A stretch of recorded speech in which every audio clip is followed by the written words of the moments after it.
This is the Dollemore Daily, and I'm Jesse Dollemore. Bill Barr, as you well know, but I guess I'll say it in case you don't, was Donald Trump's attorney general. He was also George H.W. Bush's attorney general. So he has a long history in this role, attorney general. He understands the Department of Justice very well. Ostensibly, he understands the law very well. He's a shifty, craven political operator, if there ever was one. And right now, he's making the rounds, trying to rehabilitate his reputation after having been a Trump lackey and sycophant, even before he was attorney general. I mean, he sent a letter really applying for the job. Here, put me in, and I will make all of your dreams come true, Donald Trump. While Donald Trump was president, he covered for him. He lied about the contents of the Mueller report. He worked just dutifully in service to Donald Trump. And now that the tide has turned and public opinion is no longer there relative to Donald Trump, he's scrambling to secure his legacy, I guess. And he went on with Neil Cavuto on Fox yesterday, and he's making a cogent, rock-solid case against Donald Trump, saying that, yeah, he's got his enemies. Yeah, for sure, there's people who unjustifiably attack Donald Trump, but this case is legit. This case is rock solid. It is not the basis of a partisan political witch hunt. I got two clips here. The other one really lays bare everything that Republicans are using as arguments in defense of Donald Trump. So stick around for that. But first, how legit this case really is.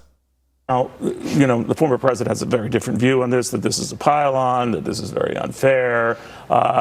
He's not even a fan of you being here on this show today, that pile-on is part of a process, and a well-designed one. Yeah, well, as I say, yes, he has adversaries who are unfair, excessive, obsessive, and treat him unfairly. Is any of this stuff, are the cases that you've seen, which are fair or legitimate? But I think the federal cases are legitimate. At the end of the day, at the core of this thing, he engaged, in the case of the documents, in outrageous behavior where anyone would be prosecuted. I don't know of any attorney general who could walk away from it. He's not being prosecuted for having the documents. He's being prosecuted for obstruction. Two egregious instances are alleged. So I think that's a very simple case, and that should be tried. If the judge is anywhere competent, that could be concluded before the summer. And the other case, after the election, in my opinion, he did cross the line. It wasn't just rough and tumble politics. He crossed the line. When did he cross it for you? I think the federal case is good. I mean, is responsible because it really focuses on the hub of the issue, which is not just the lies and knowing they were lies, and that's what they allege, but the fact that he used this device of impaneling imposter electors, swearing that they were the electors. But the key point there was they were in tandem with a plan whereby the vice president would use that as a pretext for nullifying the legal and certified votes. So it was a calculated and deceitful plan to remain in office by nullifying and negating certified legal votes. And was that effort at that time the game changer for you? Like, I want to know when it came time that you were the loyal attorney general, and then you just said, all right, enough is enough, because you resigned. The president, I said he fired you, but you resigned. Yeah. But what do you think of that? I resigned on December 14th because I thought that at that point the state votes were certified, and that was the end of the legal process. Right. And I also didn't like the way he was spouting the big lie. Some choice adjectives there. Outrageous behavior, calculated, deceitful, on the part of Donald Trump. Lays out the case. This is not a witch hunt. This is absolutely the course of justice that we're witnessing. And you're going to hear, as Neil Cavuto was trying to get ahead of there, that this is just another part of the pile-on with Bill Barr, as though Bill Barr is a never-Trumper, as though Bill Barr has always been skeptical of Donald Trump. Bill Barr was a bootlicking sycophant from day one, from the jump. There is no way anybody can level that charge at Bill Barr. He was the worst, the absolute worst. The other thing that gets talked about a lot is that this is all just coming about now. The only reason they're bringing this case is to keep Donald Trump from running for president again, because Democrats are so afraid of the voters.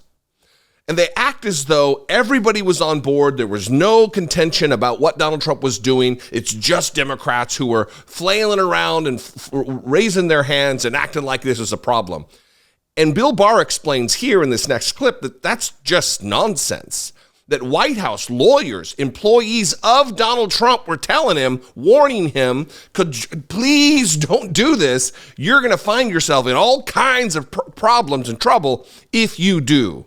Here's Bill Barr explaining it far better than I can. And I also didn't like the way he was spouting the big lie. I thought that was irresponsible, but he took it much further than even I expected or anyone expected. And during this time, he was being told by lawyers in the White House that if he kept on doing this, he would spend the rest of his life tangling with the criminal justice process. And that's exactly what's happened. He shouldn't be surprised, and no one else should be surprised. Well, the fact that he will spend the rest of his life tangling with the criminal justice process is a whole bunch of words to rather than just say, what you're doing is illegal. But, he's Bill Barr, he's a lawyer, he's still, in many ways, attempting to whitewash the crimes and the bad behavior of Donald Trump and his administration. But this should be a wake-up moment for Republicans who, unless you're the type of Republican that's like, oh, as soon as you're turning against Donald Trump, you're never Trumper, you were never loyal to him. This should be a call, a wake-up, some kind of a message that maybe Donald Trump did commit the crimes. That there's now 91 charges across 4 separate indictments. Not every single one of those 91 counts is politically motivated. I contend none of them are. We've witnessed his behavior in the administration and out of the administration. Why do you think his behavior would change all of a sudden? It's the same thing that I have a problem with Republicans who, like Bill Barr, who's like, well, he just went too far. I had no idea he was going to go that far with his criminality. You didn't? Because the rest of us did, Bill. The rest of us knew. The rest of us, from before he took office, were very skeptical about how this administration would go. And then when it went worse than even some of us thought, it's a wake-up call. Anyway, what do you think? What's your opinion of Bill Barr? What do you think? Is this going to sway? This is not going to sway everybody or most people in the Republican Party who are Donald Trump fans. But what do you think about enough to move the needle in a better direction for the country? You can call, leave me a voicemail, 714-576-4054. Of course, you can email me, daily@dollemore.com, and I would love to hear from you. If you appreciate what I do, if I bring you value, not if I'm just another stupid face on YouTube that you watch, but if I do something for you, I bring you value, please consider it, $2 a month. You can become a channel member, click the join button. You can hit the super thanks button, or you can go over to patreon.com/IDoubtIt podcast. Follow me on social media. I'm at Dollemore everywhere, as I say every time.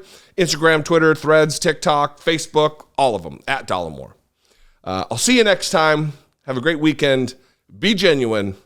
Take care of one another.